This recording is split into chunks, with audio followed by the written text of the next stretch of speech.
Support WrestleTalk! Give us a subscribe. Thank you for your support on Patreon, Kratos' forgotten son, Chris Petru. Hello and welcome to the WrestleTalk news. I am El Fakador Laurie Blake. Coming up on this edition of Fakey Sang the News, did you know that Paul Heyman and Eric Bischoff are heading up Raw and Smackdown now? And WWE stars urge Jon Moxley to enter the G1, and WWE have another Undertaker match lined up with a big opponent apparently. But before we get into all of that, have yourself a super click party. Super click! Ow! Ah! God! Damn it! Oh, I'm gonna rip these trousers.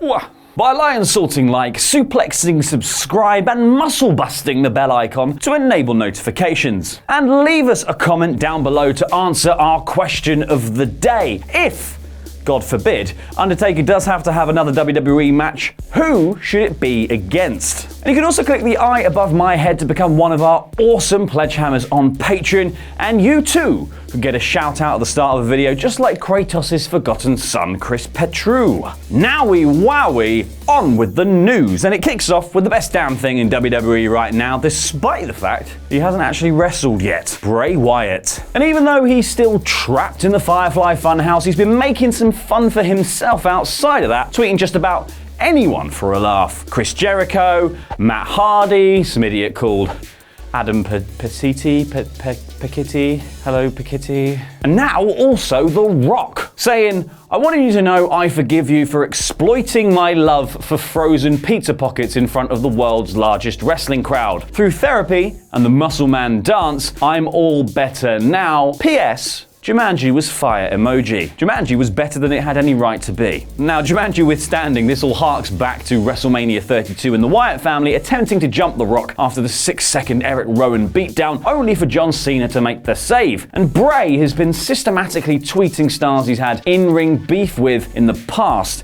and forgiving them because he's now reformed. Or is he? Something else that has been reformed is the corporate structure of Raw and Smackdown. Business segue. Suit and a segue. Because as we were told nigh on 1,000 times doing the NXT Wrestle Ramble yesterday, Paul Heyman and Eric Bischoff have been made executive directors on Raw and Smackdown respectively. It's great news, and it's also funny because you can just picture the meeting where they decided this. Ratings are falling. How do we save Raw and Smackdown? We've tried everything, sir. The fans they're just ingrates. We gave them a Viking experience, wild cards. We sent your own son to sacrifice his body on a golf cart altar, my lord. The only way to save it is to get the guys who nearly put us out of business in the 90s. I'm a genius, I did it, I'm a genius. Admittedly, it's actually really exciting and great news too, because this is not just a storyline role. The two guys will actually report directly to Vince, but more interestingly, hopefully act as a buffer between him and the final product. Now, WWE described the roles as follows. In their executive roles, Heyman and Bischoff will oversee the creative development of WWE's flagship programming and ensure integration across all platforms and lines of business. The creation of these roles further establishes WWE's ability to continuously reinvent its global brand while providing two distinct creative processes for its flagship shows. Now, according to PW Insider, Bischoff officially came to terms on the role at SmackDown 2 weeks ago, while the roles themselves were officially created this week. Though according to King Snitch himself, Dave Meltzer, not everyone at WWE is super happy about his appointment. He said, there's a lot of people who were in TNA that are in WWE. To say that they're baffled is the understatement of the year. I mean, they're just like rolling their eyes. They're like, how can someone be so out of touch? And the thing was, and I've heard this from a lot of people, Vince really doesn't know anything about wrestling outside of WWE at all. Wow. We know he doesn't follow wrestling and he doesn't watch wrestling, but he doesn't know anything about side wrestling anymore outside of his walls. And he barely watches what's happening inside. But despite the reported backstage response to the Bischoff news, I'm kind of remaining hopeful that these two new roles can give the shows the revamp that they need. I mean, like I said, I remain hopeful, especially for Raw. Heyman's great. And I don't know, maybe under the Heyman and Bischoff era, WWE can get some of that best wrestling on the planet that Seth Rollins has been talking about on Twitter. Because obviously the Universal Champion was seemingly just having a bit of fun and backing himself and his company, which he has every right to do and very much should do as the top champion in the company and therefore the figurative man. But the beef that began with young William Ospreay over Twitter caused a bit of the old wrestling tribalism to come out, with fans arguing which man was the better performer and which company was better, WWE or NJPW. And I will give you itchy guesses which one Will Ospreay thinks it is. Because speaking with Sports Illustrated, Will put over his new home. Our company produces the best pro wrestlers in the world. I understand the alternative. If you like WWE, that's fine. You like the stories. If you like All Elite, you want something different. But New Japan Pro Wrestling is the pinnacle of what pro wrestling should be, and the pro wrestling fans should come and watch because this is the best. I'm not saying that on Twitter to Seth Rollins. I'm literally saying that because I truly believe it in my heart of hearts. Every person that is a star in WWE or All Elite Wrestling came from this company. This is where they got good. This is where they applied their trade to make themselves the stars that they are. And right now, I feel like I'm untouchable in the ring. I feel like I can get in there with anyone and bring out their best game. I'm more than ready. And someone must have caught wind of those good New Japan vibes that Ospreay has been putting out into the atmosphere, because they may be one reason why Jon Moxley ended up working with the company. That or a bunch of WWE guys told him to go and do it, which is what happened. In an interview with NJPW, Moxley revealed that some of the former NJPW stars in WWE right now urged him to compete in the G1. Wait a minute. NJPW stars in WWE?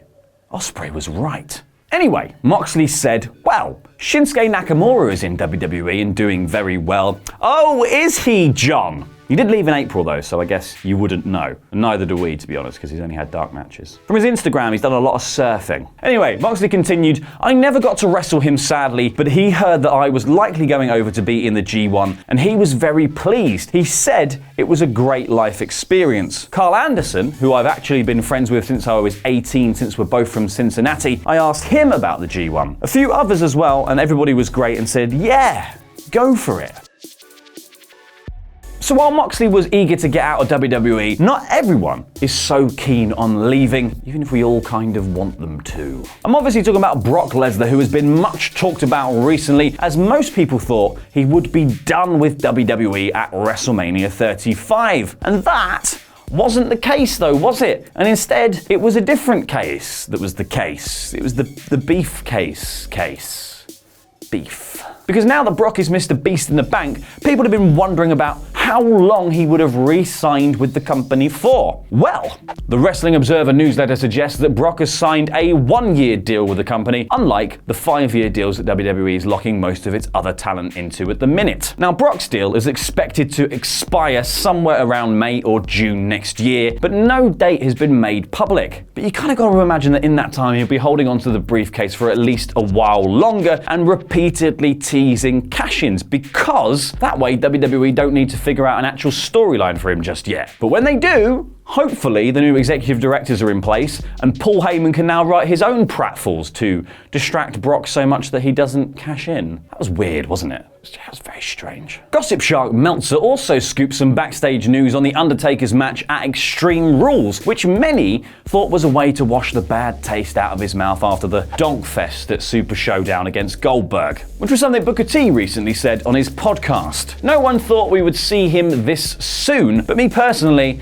I think Undertaker was thinking, man, I gotta go get this bad taste out of my mouth. I gotta get rid of it and do something to make me forget. Not so, according to the newsletter, which says that Taker was actually booked in for the Extreme Rules match before the match at Super Showdown took place, and why they haven't cancelled the Extreme Rules one remains to be seen. Well, why they haven't cancelled it is because they want more, because there has also been talk of WWE presenting Taker with a list of potential opponents to face in his never-ending post-retirement death throes tour of misery. Now, Sports Illustrated said that Drew McIntyre was one of the requested opponents on that list, and that the tag match at Extreme Rules with Taker teaming with Roman Reigns against Shane McMahon and Drew could lead to a singles bout at SummerSlam. But all of that is unconfirmed. But hopefully, if it does happen, McIntyre wins, is finally pushed to the moon, and Taker is allowed to properly retire, to go tend his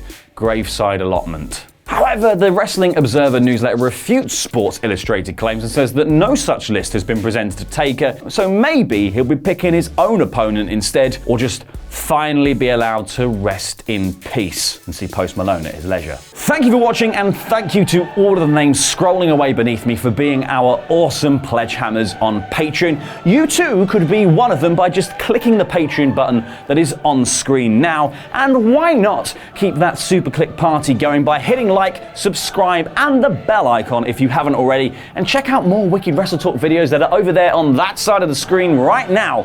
I've been El Fakador, and that was Lucha.